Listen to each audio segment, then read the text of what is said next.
Bonsoir, bonjour, ça dépend de l'heure à laquelle vous allez nous suivre. Nous sommes encore une fois là pour la suite de notre enseignement, notre conférence en ligne. Je crois que c'est encore un privilège de vous rencontrer, de vous retrouver à travers cette vidéoconférence.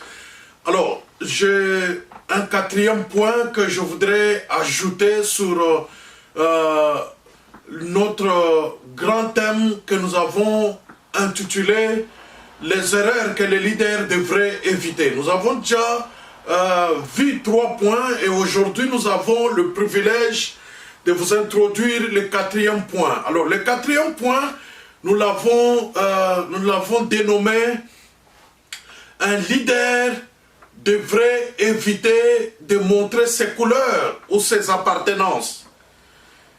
C'est très important lorsque vous vous appelez leader ou vous êtes responsable, vous êtes à la tête d'un groupe ou d'une organisation.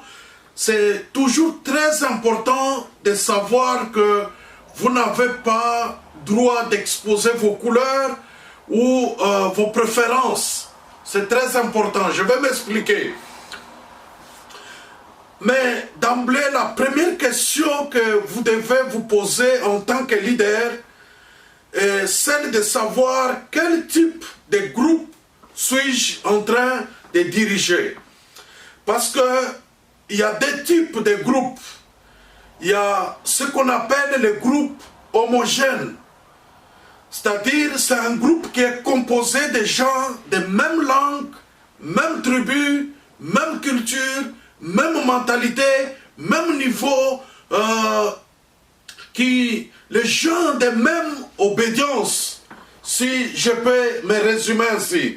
Alors, ça c'est le premier type du groupe, et lorsque vous êtes un leader sur ce type de groupe, vous n'avez pas de contraintes, vous n'avez pas des obligations auxquelles vous devez répondre parce que vous êtes fabriqué par le groupe et vous pouvez être à l'aise parce que vous êtes dans un groupe qui est purement homogène.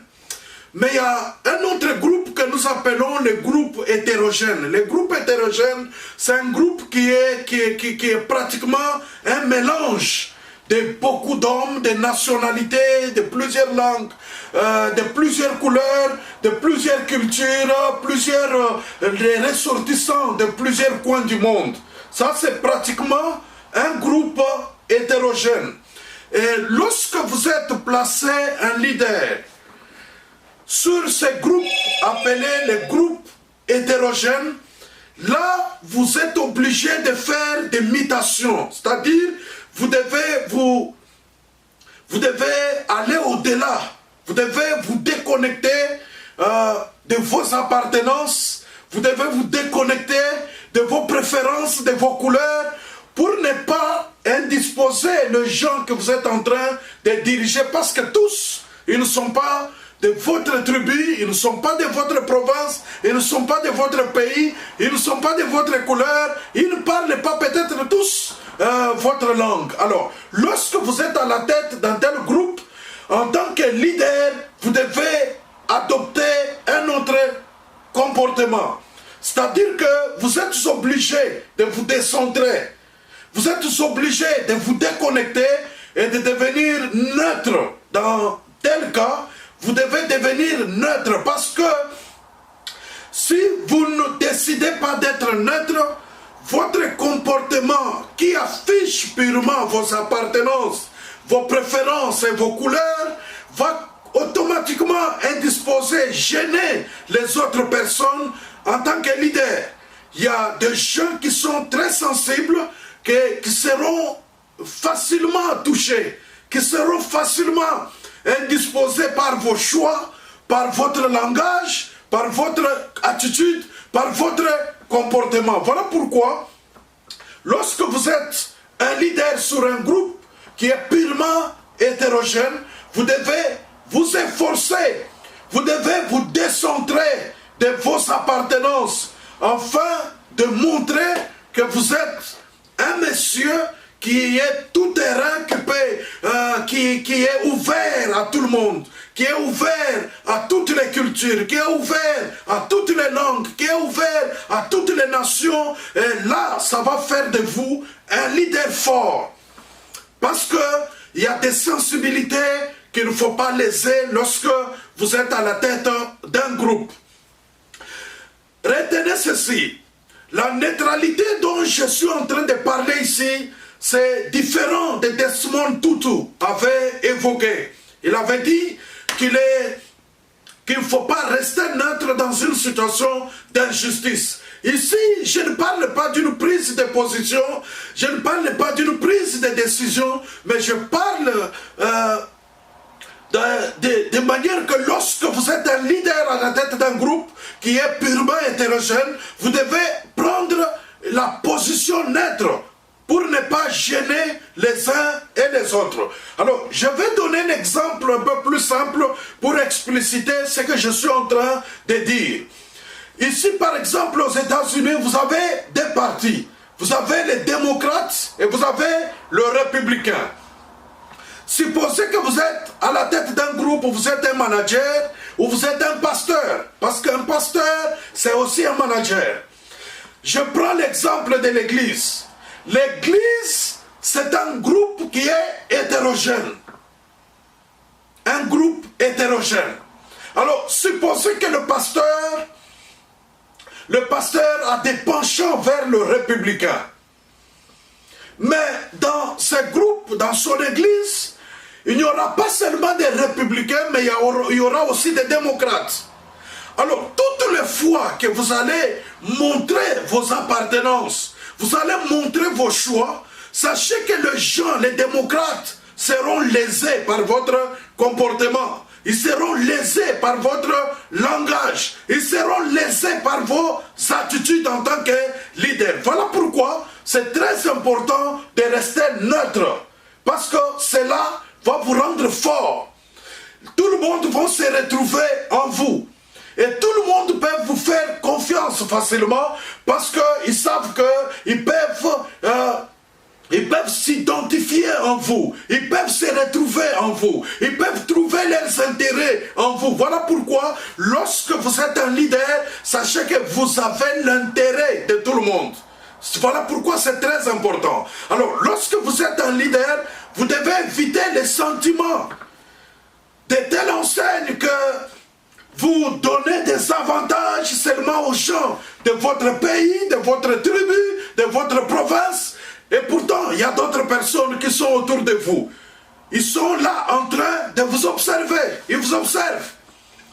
Et quand vous faites ça, vous allez perdre les gens autour de vous. Il y a d'autres qui peuvent même rester autour de vous, mais sans qu'ils vous fassent confiance. Ils sont là par formalité, par présence. Mais en réalité, dans leur cœur, ils sont lésés. Ils sont mal à l'aise. Parce qu'ils se disent que notre leader a tendance, il a des tendances, il a des préférences et il a ses choix. Voilà pourquoi, lorsque vous êtes un leader, faites un effort. Soyez décentré, soyez au-dessus de la mêlée, soyez au-dessus des sentiments, surpassez-vous afin de mettre tout le monde à l'aise, les gens qui sont autour de vous. Faites en sorte que tout le monde puisse trouver son espace autour de vous. Permettez à tout le monde, tout celui qui a le don, qui a le talent, même s'il n'est pas de votre pays, il n'est pas de votre province, qu'il trouve son espace, qu'il trouve... que vous puissiez lui offrir des opportunités de pouvoir exploiter ses potentialités et qu'il puisse progresser autour de vous. Parce que vous allez voir certains leaders qui sont entourés seulement avec les gens de son pays ou soit de sa tribu, de sa province. Et pourtant, il y a d'autres personnes qui sont là. Écoutez, en matière de compétences, il n'y a pas l'appartenance. Tu peux être entouré par les gens de ta tribu, de ta province, de ton pays, mais peut-être qu'ils sont là que par fanatisme, mais qui n'ont pas de compétences requises, qui n'ont pas de connaissances, qui n'ont pas de dons. Donc, voilà pourquoi vous devez vous décentrer afin de pouvoir mettre tout le monde à l'aise. Parce qu'on ne sait jamais. Dieu, c'est un Dieu providentiel, un Dieu de provision. Il peut utiliser n'importe qui pour être utile à votre ministère, à votre vision, à vos convictions ou à votre entreprise pour permettre à ce que cela puisse croître. Parce qu'il y a des hommes providentiels. Peut-être que tu as besoin pour que ta vision, pour que ton travail puisse aller de l'avant. Donc tu n'as pas nécessairement besoin de gens, de tes appartenances, de ta tribu, de ton pays, de ta province, qui doivent tourner autour de toi. Parce qu'à des moments, nous pensons que les gens de notre appartenance, nous nous sentons en sécurité avec eux. Oui, des fois, c'est l'impression que ça donne. Mais en réalité, pas toujours. Pas toujours. Je vais vous donner l'exemple de Mardoché. Mardoché était juif.